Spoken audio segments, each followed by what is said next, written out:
Bismillahirrahmanirrahim. Assalamualaikum warahmatullahi wabarakatuh. Alhamdulillahirrabbilalamin. Assalatu wassalamu ala asyrafil anbiya wal mursalin wa ala alihi wa ashabihi ajma'in. Tuan-tuan dan puan-puan muslimin muslimat yang dirahmati Allah sekalian.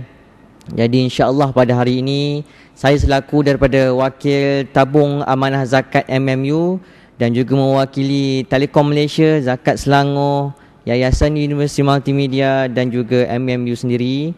Jika tuan-tuan dan puan-puan lihat pada slide yang ada di depan tuan-puan sekarang, pelbagai logo yang ada. Jadi insya-Allah pada hari ini saya selaku wakil kepada semua sekali ingin menerangkan serba sedikit berkenaan dengan asas zakat. Okey. Jadi kita lihat pada agenda kita yang pertama tentang penerangan tentang asas zakat. Yang keduanya berkenaan dengan kewajipan kita berzakat dan seterusnya tentang latar belakang, objektif dan juga fungsi tabung amanah zakat MMU. Kerana saya percaya kesemua staf di MMU sudah mengetahui tentang kewujudan tabung amanah zakat MMU. Perkara yang pertama yang muslimin dan muslimat yang dirahmati Allah sekalian perlu tahu dalam asas zakat adalah jenis-jenis zakat. Jadi kalau kita refer kepada slide yang tuan-tuan dan puan-puan lihat sekarang ini, terdapat dua zakat dalam Islam. Yang pertama disebut sebagai zakat fitrah. Yang kedua disebut zakat harta. Jadi untuk zakat fitrah, kita fahami bahawa zakat fitrah kita tunaikan pada bulan Ramadan. Dan zakat harta kita tunaikan apabila cukup nisab dan juga haulnya. Okey, muslimin muslimat dirahmati Allah sekalian, jika kita lihat di sini zakat harta juga adalah zakat yang wajib ditunaikan oleh kita sebagai seorang muslim ataupun mukallaf. Jadi kalau di sini terdapat beberapa jenis zakat harta yang perlu kita tahu ya. Yang pertama tentang zakat pendapatan. Kemudian zakat simpanan, zakat saham dan juga KWSP, zakat emas dan perak, perniagaan dan juga pertanian. Ada di antara kita sebelumnya hanya mengetahui tentang zakat fitrah. Kita hanya mengetahui bahawa hanya zakat fitrah yang wajib ke atas diri kita. Sebenarnya terdapat zakat yang lain yang wajib ke atas diri kita. Jadi insya-Allah pada hari ini dalam banyak-banyak zakat harta yang kita lihat dalam slide itu, insya-Allah hari ini kita akan terangkan tentang asas zakat pendapatan. Slide seterusnya akan menunjukkan kita bahawa tentang dalil zakat pendapatan. Kenapa saya menunjukkan dalil zakat pendapatan ni? Kerana masih ada di luar sana yang tidak yakin bahawa zakat pendapatan adalah zakat yang wajib ke atas diri kita. Muslimin muslimat yang rahmati Allah sekalian, antara dalil-dalil yang sering digunakan oleh para ulama dan juga ilmuwan dalam perdebatan zakat pendapatan adalah daripada surah Al-Baqarah ayat 267. Ya ayyuhalladzina amanu anfiqu min thayyibati ma kasabtum wa mimma akhrajna lakum minal ard. Jadi sehingga ayat itu maknanya adalah wahai orang-orang yang beriman, keluarkanlah zakat sebahagian daripada hasil usaha kamu yang baik-baik dan sebahagian dari apa yang kami keluarkan dari bumi untuk kamu. Kewajipan zakat tu meluas dan salah satunya zakat pendapatan. Hadirin hadirat sekalian, perkara seterusnya yang perlu kita fahami tentang asas zakat adalah berkenaan dengan jenis-jenis zakat pendapatan. Zakat pendapatan ataupun dalam istilahnya disebut sebagai Al-Mustafad. Jadi sebelum ini kita mungkin tidak pernah dengar Al-Mustafad. Jadi selepas ini kalau kita terdengar di mana-mana Al-Mustafad, kita faham bahawa itu adalah istilah kepada zakat pendapatan. Jadi dalam Al-Mustafad ataupun zakat pendapatan ini terbahagi kepada tiga. Asas ini yang perlu kita tahu. Yang pertama ialah pendapatan dari majikan ataupun upah. Ini adalah yang pertama diklasifikasi sebagai Al-Mustafad. Yang keduanya adalah pendapatan dari komisen ataupun hasil bebas. Dan yang ketiga disebut sebagai Al-Mustaghalat ataupun rent income. So mungkin di antara kita dikategorikan di kategori pertama sahaja. Mungkin dikategorikan di kategori pertama dan kedua. Dan ada di antara kita mungkin dikategorikan sebagai ketiga-tiga kategori dalam Al-Mustafad. Kerana kalau kita tengok pada kategori pertama, pendapatan dari majikan. Ini kita punya salary lah, kita punya income. Kemudian pendapatan dari komisen ataupun ni lebih kepada freelancer ataupun kita ni sebagai consultant.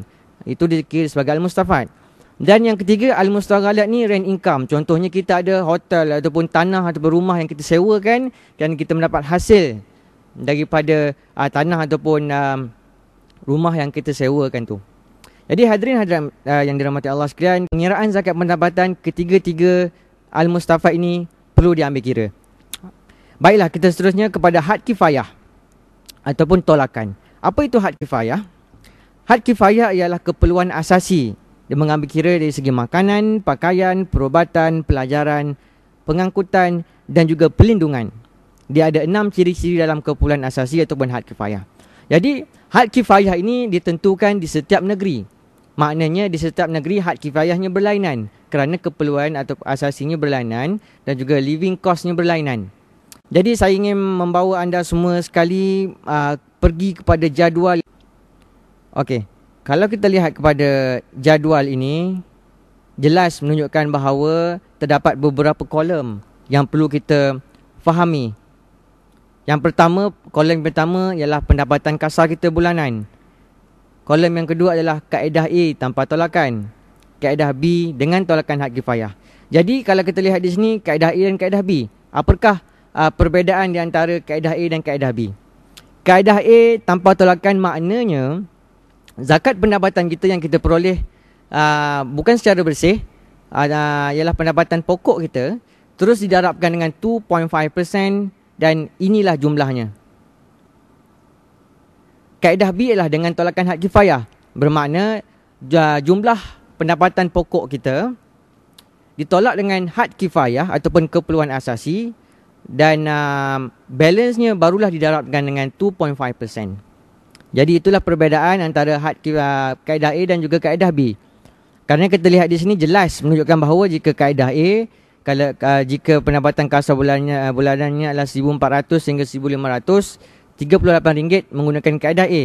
Jika menggunakan kaedah B, hanya RM21 jika ia bujang. B stand for bujang, K kahwin anak 1, kahwin anak 2, kahwin. Baiklah, hadirin hadirat sekalian, seterusnya apa yang perlu kita tahu dalam zakat adalah agihan wang zakat. Ini perlu ditekankan bahawa kita sebagai pembayar, kita perlu tahu kerana kita mengamanahkan zakat kita untuk didistributekan kepada asnaf-asnaf. Jadi perkara yang kita amanahkan kepada contohnya lembaga zakat Selangor ataupun zakat-zakat yang lain, kita perlu tahu di manakah duit kita berada ataupun ke mana duit kita didisburskan. Jadi mengikut kepada dalil daripada surah At-Taubah ayat 60, jelas menunjukkan kita bahawa ada beberapa penerima yang zakat yang perlu kita tahu. Jika lihat pada surah At-Taubah ayat 60 ini, terdapat ada 8 asnaf ataupun 8 penerima zakat yang perlu kita tahu. Yang pertama, kalau kita tengok pada surah At-Taubah ini, innamas shadaqatu lil fuqara. Fuqara ini bermaknanya fakir. Wal masakin, miskin. Wal amili na 'alaiha, amil yang menguruskannya.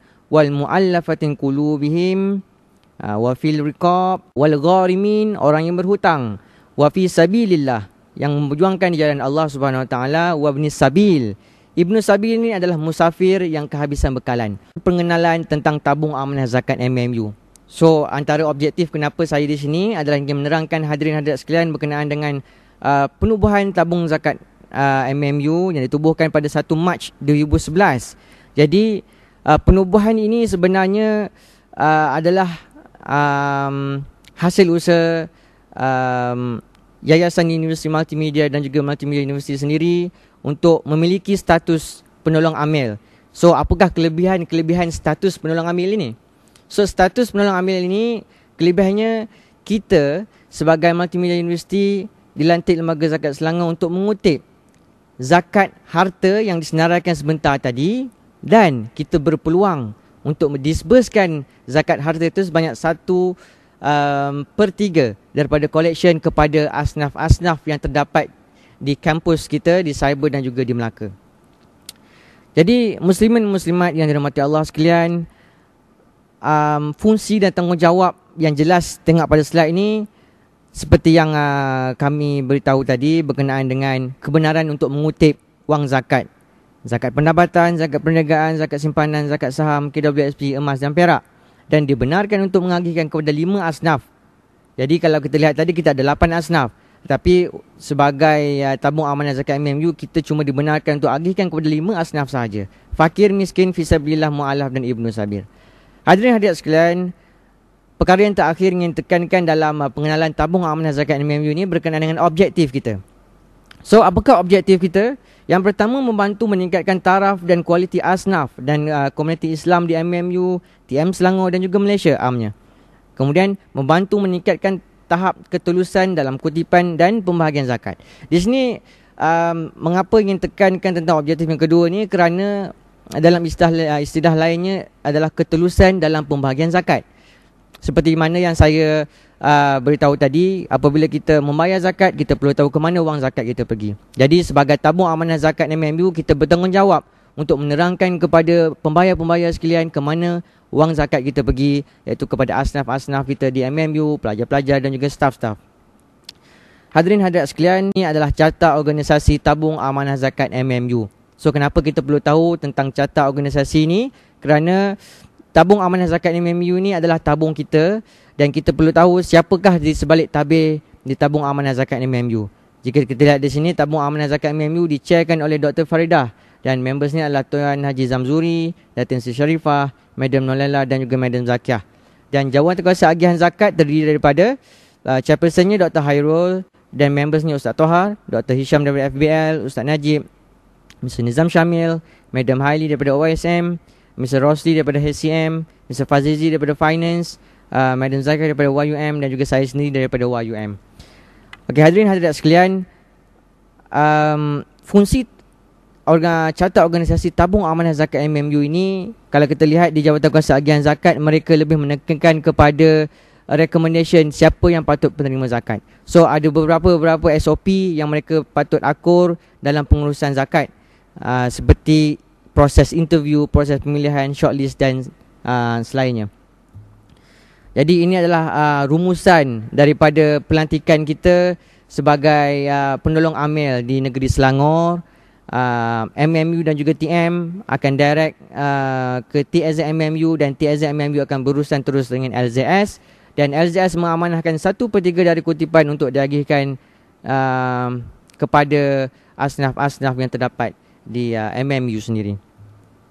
Baiklah, ini adalah kemudahan melaksanakan ibadah zakat. Yang pertama, skim potongan gaji dan juga bayaran tunai ke kaunter zakat TSZ MMU. Kaunter zakat TSZ MMU ni boleh anda kunjungi di CFC K7 di Multimedia University Cyberjaya. Itu adalah antara perkara-perkara penting yang perlu kita tahu dalam pengurusan zakat. Dan kerana mungkin sebelum ni dalam rukun Islam kita tahu hanya untuk mengucap, kita tahu bagaimana untuk bersolat, kita tahu bagaimana untuk berpuasa. Tapi saya percaya mungkin ilmu berkenaan dengan zakat ni peratusannya kurang daripada yang lain-lain itu. Dan insya-Allah tujuan kami di sini adalah semata-mata untuk memberikan kesedaran kepada semua warga TM dan juga MMU sendiri tentang kepentingan dan kewajipan berzakat. Saya rasa sekian setakat ini saja. Wabillahi taufiq wal hidayah. Assalamualaikum warahmatullahi wabarakatuh.